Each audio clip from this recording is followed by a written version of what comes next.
நாளை பள்ளி கல்லூரிகளுக்கு விடுமுறை. எதற்காக நாளை பள்ளி மற்றும் கல்லூரிகளுக்கு விடுமுறை கொடுக்கறாங்க? வாங்க இந்த வீடியோல முழுமையா பார்க்கலாம். தமிழகத்தில் வரலாற்று பெருமைமிக்க நினைவு தினங்களை முன்னிட்டு பள்ளி மற்றும் கல்லூரிகளுக்கு அரசு வழங்கும் உள்ளூர் விடுமுறை மாணவர்களிடையே பெரும் வரவேற்பை பெறுகின்றன. அதுபோல் சிவகங்கை மாவட்டத்தில் முக்கிய நிகழ்வுகளை முன்னிட்டு விடுமுறை அறிவிக்கப்பட்டுள்ளது. சிவகங்கை மாவட்ட ஆட்சித்தலைவர் பொற்குடி மருதுபாண்டியர் மற்றும் தேவர் குரு பூஜையை முன்னிட்டு அக்டோபர் 27 மற்றும் 30 தேதிகளில் பள்ளி மற்றும் கல்லூரிகளுக்கு விடுமுறை வழங்கப்படுவதாக அறிவித்துள்ளார்.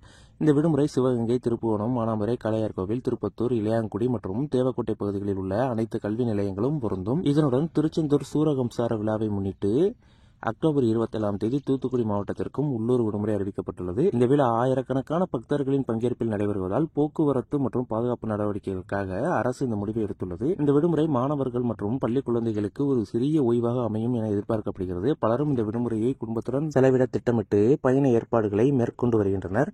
தமிழ்நாட்டின் பண்பாட்டு மரபுகளை போற்றும் வகையில் அறிவிக்கப்பட்டுள்ள இந்த விடுமுறைகள் சமூக ஒற்றுமையையும் பாரம்பரிய விழாக்களின் மதிப்பையும் உணர்த்துகின்றன.